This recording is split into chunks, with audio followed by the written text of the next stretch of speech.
La boîte à merveilles d'Ahmed Safraoui, suite du 12e chapitre. Mon père se levait toujours le premier. Je voyais vaguement sa silhouette dans le demi-jour danser lentement. Et s'enroulait autour des reins une corde de plusieurs coudées en poil de chèvre, qui lui servait de ceinture. Pour cela, il tournait sur lui-même, soulevait une jambe pour laisser passer la corde, soulevait l'autre alternativement, faisait des gestes larges de ses bras. Il procédait ensuite à l'arrangement de son turban, mettait sa djellaba et sortait en silence.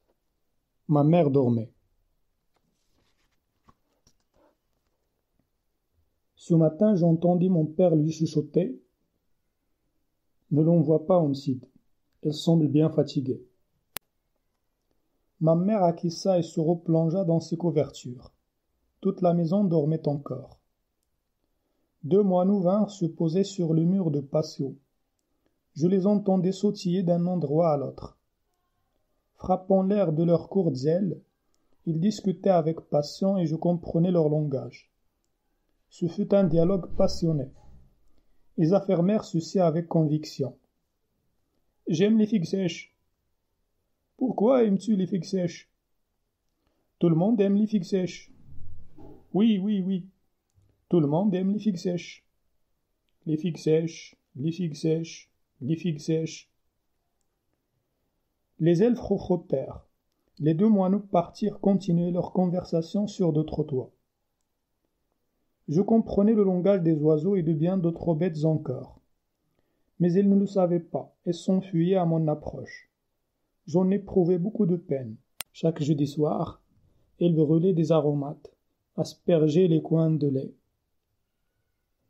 et d'eau odorifiante, prononçaient de longues incantations. Une porte claqua. Zineb, la fille de Rahma, se mit à geindre. Sa mère la gratifia d'une gifle sonore et la noya sous un flot d'injures. « À ton âge, n'as-tu pas honte de mouiller ton lit presque chaque nuit? Je devais te lâcher dans une étable, au lieu de te préparer chaque soir ton matelas. » La chouafa l'interrompit. « Que ta matinée soit heureuse, Rahma. Que ta journée soit ensoleillée, Lalla. Comment te sens-tu ce matin? » Je remercie le Seigneur. Il m'a infligé une terrible punition le jour où il m'a donné cette pisseuse de mauvais augure. Je le remercie pour ses dons innombrables. Je le remercie dans la joie comme dans l'affliction. Éloigné soit de toi tout sujet de chagrin. Prends patience, cet enfant guérira et sera ta consolation dans ce monde de misère. Dieu t'entende, Lalla, qu'il répande sans mesure ses bénédictions sur toi, sur ceux qui te sont chers. Ma mère remua dans son lit, toussa, soupira, finit par se mettre sur son séant.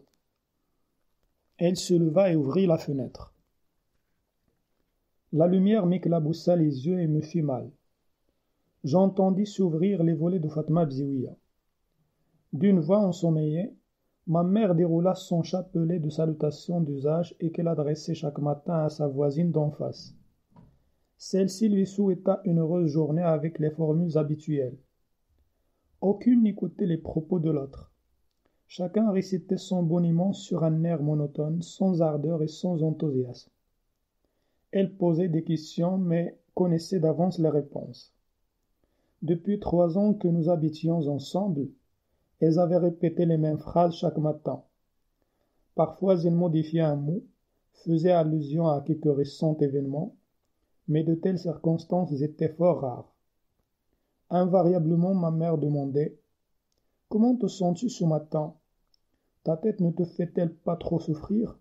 Ton sommeil a-t-il été paisible ?» Elle concluait « La santé est chose capitale, ma sœur. Rien ne peut la remplacer. » Ce jour-là, elle ajouta « Mon garçon n'est pas bien aujourd'hui.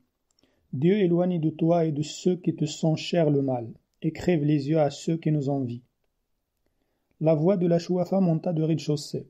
« Lalla Zoubida, que ta matinée soit bénie. Dieu éloigne de toi tout motif de peine et te conserve, toi et les tiens, en excellente santé. Ma mère répondit: Que ta journée soit lumineuse et pleine de bénédictions. Comment te sens-tu ce matin? Dieu veillera sur ton bonheur et sur celui de tous ceux qui te sont proches. La Chouafa enchaîna: Ne t'inquiète pas pour ton fils. Les amis de Dieu veillent sur sa santé. Il a des protecteurs dans le monde visible et dans le monde invisible. Je sais qu'elle est chérie des puissances bénéfiques. Quand il sera homme, il sera un sabre parmi les sabres, un guerrier invulnérable, une ruche au miel recherchée pour sa saveur et son parfum.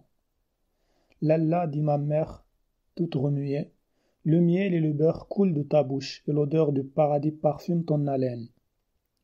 Et ma mère, extatique, les yeux au ciel, ajouta: Seigneur, qui m'écoute de haut des cieux, réponds tes trésors inépuisables, ô toi maître de tous les trésors, sur cette femme de bien. Qu'elle soit vénérée comme elle le mérite dans ce monde et qu'elle bénéficie de tes largesses dans l'autre. Que sa vie soit couronnée par l'accomplissement de pèlerinages aux lieux qui nous sont chers. À nous, tes esclaves auxquels tu as révélé la vérité par l'intermédiaire de ton prophète. Le salut soit sur lui, sur ses compagnons et ses proches. Le salut et la paix. Amin. Ô Dieu de l'univers. Amin, répondirent en écho toutes les femmes. Pendant ce cérémonial, je m'étais levé et mis en djellaba. Mes oreilles bourdonnaient un peu, mais je ne me sentais nullement plus fatigué que d'habitude. La perspective de rester à la maison toute la journée, loin de Frey et de sa baguette de cognacier, me rendait tout heureux. Nous étions mercredi, le jour suivant était ordinairement jour de congé, et le vendredi l'école n'ouvrait qu'après la prière de midi. J'avais devant moi 2 jours et demi. 2 jours et demi à vivre comme un prince. Ma mère m'aida à faire mes ablutions et s'affaira, dans le réduit qui lui servait de cuisine, à activer son feu. Toute la maison retentissait de bruits d'essoufflés. Il faisait un éclatant soleil. Bientôt la table fut mise. Il y avait des œufs frits à l'huile d'olive et de pain frais. Nous nous mîmes à manger. Allal, le mari de Fatma Bziouia, jardinier de son état, fit entendre sa voix à l'entrée de la maison. « N'y a-t-il personne? Puis-je passer » Rahma répondit: « Il n'y a personne, passe. » Son pas retentit dans l'escalier. Nous finissions de manger quand sa femme entra dans notre chambre. Elle tenait une assiette de faïence où reposaient 2 beignets sfinge. J'en étais particulièrement friand. Ma mère se leva pour recevoir la visiteuse. Le visage ennuyé, la bouche pincée, elle débita les formules qu'exige la politesse en de telles occasions. « Fatma, pourquoi t'es-tu dérangée? Je ne peux accepter. Nous avons, louange à Dieu, amplement de quoi nous rassasier. 2 beignets, c'est beaucoup trop. Par Dieu, je ne puis accepter. » Notre voisine essayait de vaincre cette résistance. Elle prenait la main de ma mère et protestait avec chaleur. « Tu ne peux pas me faire un tel affront. Donne-les à Sidi Mohammed. Qu'Allah lui donne la santé. Tu ne peux pas refuser. C'est si peu de choses. » Enfin ma mère remercia.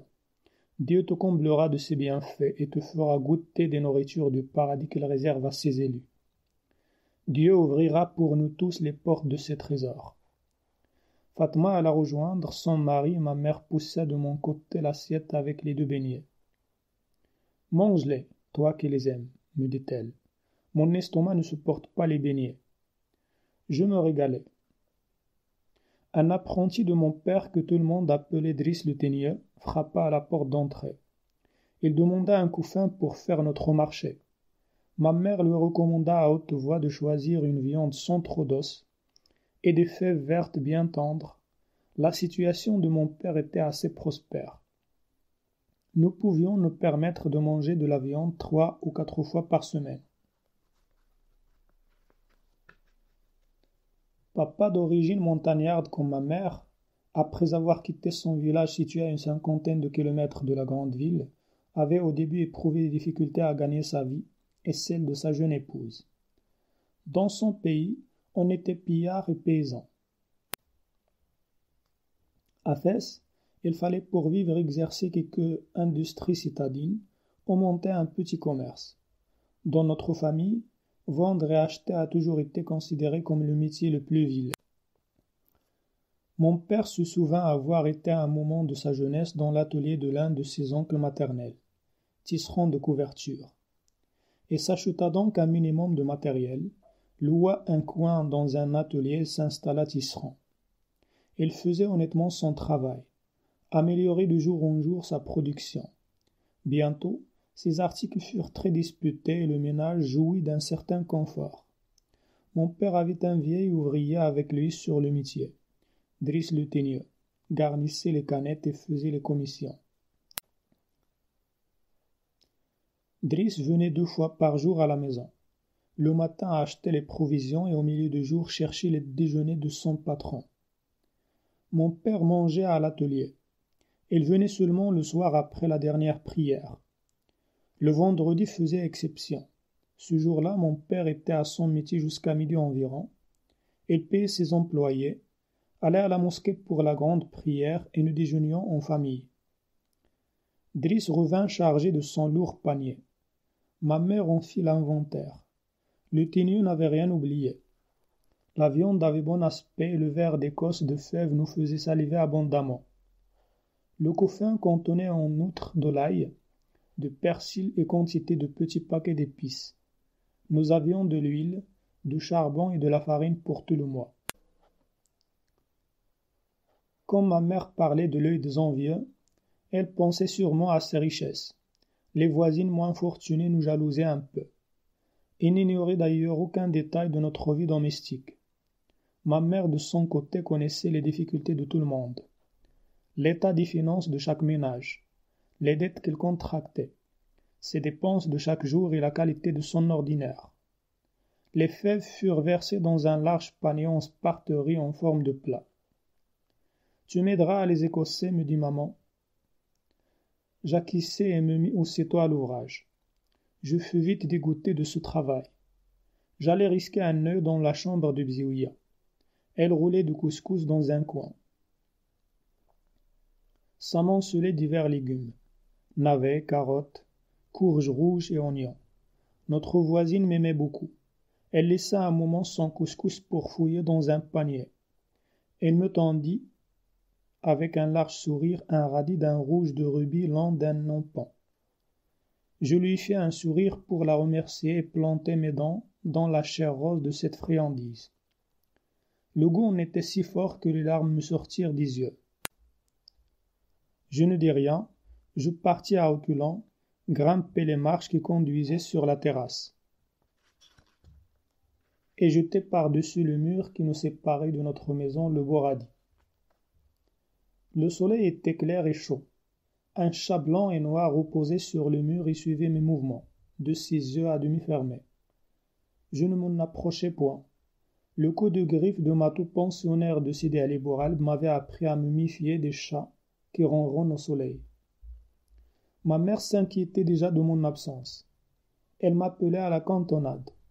Je m'engageai dans l'escalier pour redescendre. Quelqu'un montait pieds nus. Les pas, mous et le froufrou des vêtements se rapprochaient. Apparut Rahma. Ma mère ne lui parlait plus depuis leur dispute. Les 2 femmes évitaient de se rencontrer. Moi, je ne savais pas s'il fallait lui sourire ou me sauver. Je me plaquai contre le mur et attendis que les événements décidassent pour moi. En arrivant à ma hauteur, Rahma s'arrêta, me caressa la joue et me glissa un objet dans la main. Un objet lisse et froid, mais dont le toucher me plongea dans un bain de délices. « C'est pour toi, me murmura notre voisine. » Je ne répondis rien et courus rejoindre ma mère qui s'impatientait. L'objet était toujours dans le creux de ma main et dégageait une fraîcheur d'eau de source. Installé dans un coin de la pièce, j'osai enfin le regarder. C'était un gros cabochon de verre à facettes, taillé en diamant, un bijou fabuleux et barbare, provenant à n'en pas douter de quelque palais souterrain où demeurent les puissances de l'invisible. Était-ce un message de ces lointains royaumes? Était-ce un talisman? Était-ce une pierre maudite qui m'était remise par notre ennemi pour attirer sur nous la colère des démons? Que m'importait la colère de tous les démons de la terre? Je tenais dans mes mains un objet d'une richesse insoupçonnable. Elle prendra place dans ma boîte à merveilles, je saurai découvrir toutes ses vertus. Ma mère me trouva dans mon coin. Elle me jeta un regard négligent et dit: Encore un bout de verre, fais attention de ne pas te blesser. Fin du chapitre.